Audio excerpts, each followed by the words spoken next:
Trump family's attempt to launch a new smartphone is off to a rough start. You may remember back in June, Eric Trump and Donald Trump Jr. announced the launch of a new American-made mobile phone along with a wireless service they called Trump Mobile. The release was originally slated to happen in August, but now it's November and people are still waiting, including NBC News business and data correspondent Brian Chung. Brian joins us now.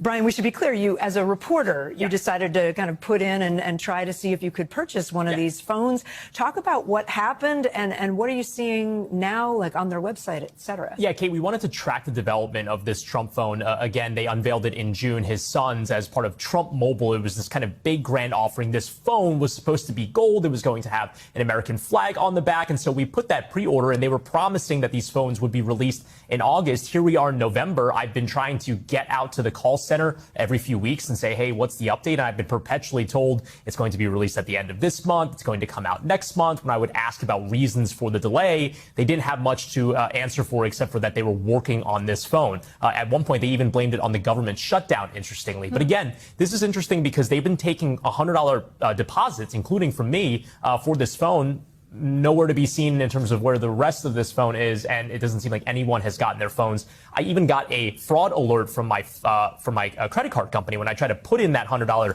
deposit, saying, "Hey, are you really trying to buy this Trump phone here?"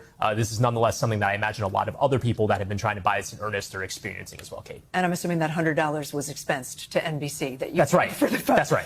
So, is there even a phone being made in the U.S.? Do we know? And I know you've been looking at their website and noting that there are some changes there. Yeah. So again, this was branded as a made in the USA phone. In fact, they said so on their website. But interestingly, as I've been trying to follow the development of this phone, they tweaked the wording on their website. And now the mention of the made in the USA is completely scrubbed. You can see the original image on the top there. It says in that text, made in the USA T1 phone. And now all it says is, you want to be the first one with the new T1? Here's how. Elsewhere on the website, they describe it as an American proud design. And Kate, one big reason for this is because of the smartphone experts that I've been speaking with. They said it's not technically possible to build an entirely made in the USA phone right now at that price point and at that development timeline. That's why there's skepticism about whether or not this phone actually exists. I remember another story you did where you tried to see if somebody could make a phone in the U.S. Didn't you do a story about Exactly, that? that's right. And you couldn't find all the parts. And it was at $2,000. Okay. Brian Chung, thank you.